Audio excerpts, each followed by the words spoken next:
Bonjour, mon nom est Lucie Misson, je suis infirmière et professionnelle de recherche au Centre d'excellence sur le vieillissement de Québec. Le but de la capsule web est de vous renseigner sur la perception de la douleur au stade avancé de la maladie d'Alzheimer. Qu'est-ce que la douleur? C'est décrit comme une expérience sensorielle et émotionnelle désagréable associée à des lésions tissulaires qui sont réelles ou potentielles ou décrites en des termes qui impliquent une telle lésion. Sensorielle, qui est sentie par le corps, émotionnelle, donc qui est vécue et ressentie par la personne.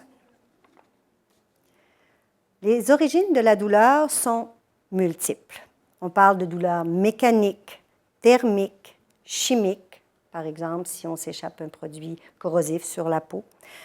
Les lésions tissulaires qui provoquent des douleurs peuvent être des blessures, des infections, des fractures, de l'arthrite, des plaies préopératoires, excusez-moi. Les lésions neurologiques causent aussi de la douleur. On a juste à penser aux zonas, par exemple, aux douleurs qui accompagnent, qui sont post-AVC, ou des douleurs qui sont causées par des radiculopathies ou des neuropathies dans le diabète. On a aussi des douleurs d'origine idiopathique, ça veut dire que la cause est plus ou moins connue de la maladie ou de la pathologie qui cause la douleur. On a des douleurs psychosomatiques et psychopathologiques. Parlons maintenant de nociception. C'est le processus sensoriel qui est à l'origine du message nerveux qui provoque la douleur. C'est l'activité dans les voies périphériques de la douleur qui transmet ou traite l'information sur les incidents nuisibles qui sont associés avec un dégât tissulaire, une lésion, même une lésion qui pourrait ne pas être apparente. Ça implique une cascade électrique et chimique en 4 étapes entre le dégât tissulaire, donc par exemple une coupure, et la perception de la douleur par le cerveau. Dans la nociception, il y a 2 grandes catégories de fibres qui sont impliquées, les fibres A et les fibres C.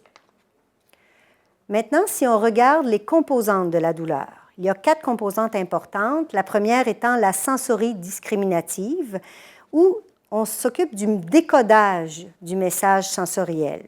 On parle de sa qualité de la douleur, de l'intensité de la douleur, de la durée de la douleur et où elle est située, cette douleur. La deuxième composante, c'est la composante cognitive évaluative. C'est tout l'ensemble des processus mentaux qui traitent le message sensoriel qui est reçu. Donc, qu'est-ce que ça signifie, la douleur que je ressens? Quelle valeur je lui attribue? Comment je l'interprète, cette douleur-là? Et à quel point je peux faire référence à des douleurs précédemment ressenties et comparer avec celles que je ressens présentement. La troisième composante est la composante affective émotive. C'est tout le retentissement du message en fonction de l'angoisse que je ressens ou l'anxiété que je ressens face à la douleur. Je comprends qu'il m'arrive quelque chose et à ce moment-là, plus la douleur est importante, plus elle dure longtemps, plus je deviens angoissée et plus je peux devenir anxieuse. Et la quatrième composante, par contre, fait référence plutôt à l'ensemble de tout ce qui est manifestation verbale et non verbale observable quand je ressens une douleur. On parle de plaintes verbales souvent, des cris, des sons, des mimiques. Mon visage peut devenir crispé, mes sourcils et tout ça. Je peux adopter des postures pour me soulager d'une douleur qui est ressentie. Je peux avoir un comportement inhabituel. Je peux être plus impatient, je peux être plus agressif ou agressive.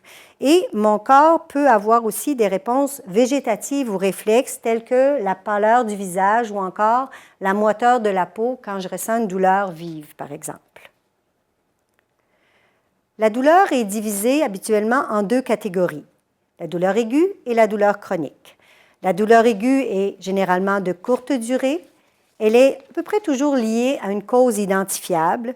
Elle est focalisée au site de la lésion que je me fais ou que je subis. Cette douleur-là a un rôle de protection et d'alarme qui est essentiel à la survie. Pensons juste au retrait de la main quand l'enfant met sa main sur un poil qui est chaud. Il évite de cette façon-là d'avoir une douleur plus importante. C'est sûr que ce n'est peut-être pas sa survie, mais ça pourrait être dans ce cas-là des blessures plus importantes. L'évolution de la douleur aiguë est prévisible. Elle répond habituellement bien au traitement et on a un bon et un excellent, ou même un excellent pronostic quand on instaure un traitement pour une douleur aiguë. Par contre, pour la douleur chronique, on dit qu'elle perdure à peu près 1 mois après la période de guérison qui serait jugée normale dans le cas, mettons, d'une fracture, par exemple. Elle persiste même si l'événement déclencheur est résolu, donc si ma fracture est guérie, je ne devrais plus avoir mal. Si j'ai encore mal, on pourrait parler de douleur chronique. Elle est même souvent considérée comme une maladie. Elle ne joue pas de rôle de protection. Il y a souvent des perturbations psychologiques qui sont associées, telles que détresse, dépression, difficulté à dormir. Les stratégies de traitement nécessitées sont complexes et il y a un moins bon pronostic quand j'ai la présence de douleurs chroniques. Si on regarde maintenant la maladie d'Alzheimer, on parle d'une dégénérescence graduelle des neurones et une dysfonction synaptique, donc un mauvais fonctionnement de la zone de contact entre les neurones. Ça se produit, cette dégénérescence-là, habituellement dans les régions cérébrales responsables de la mémoire et de la cognition. La maladie d'Alzheimer représente plus de 60% des cas de démence et la prévalence augmente avec l'âge. Donc, si on est à environ 1% chez les personnes de 60 à 64 ans, on passe à plus de 30% de prévalence de maladie d'Alzheimer chez les personnes qui sont âgées de 85 ans et plus. La survie d'une personne qui reçoit un diagnostic d'Alzheimer à 65 ans est d'environ 8,3 ans, tandis que si le diagnostic est posé à l'âge de 90 ans, bien, la survie est d'environ 3 ans et demi. La maladie d'Alzheimer augmente la probabilité d'être admis dans un établissement de soins de longue durée, ce qu'on appelle chez nous des CHSLD. Elle est de 4% chez la population en général, cette probabilité d'être admis en CHSLD, tandis que si on a une maladie d'Alzheimer, bien, les personnes de 80 ans, il n'y en a plus que de 75% qui doivent vivre en CHSLD. Au stade avancé de la maladie d'Alzheimer, qu'on dit souvent sévère, il y a des pertes de mémoire, pertes de mobilité, incapacité à s'exprimer, à parler. On est incapable de traiter l'information, devient incontinent, vésical et fécal, incapacité à se laver, à s'habiller, et même à manger et à avaler. Donc, toute l'évolution des 8,3 années, on en arrive à là généralement. Plusieurs chercheurs ont étudié la douleur dans la maladie d'Alzheimer. Je vous en présente quelques-uns, dont Benedetti et ses collaborateurs, qui ont trouvé que la détection et le seuil de la douleur ne s'est pas affecté par la progression de la maladie d'Alzheimer. Que la composante, surtout la composante sensorielle, est préservée dans la maladie d'Alzheimer.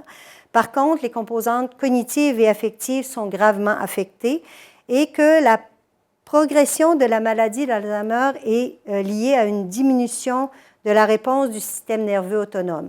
Dans le fond, ce que veut dire ce dernier élément, c'est que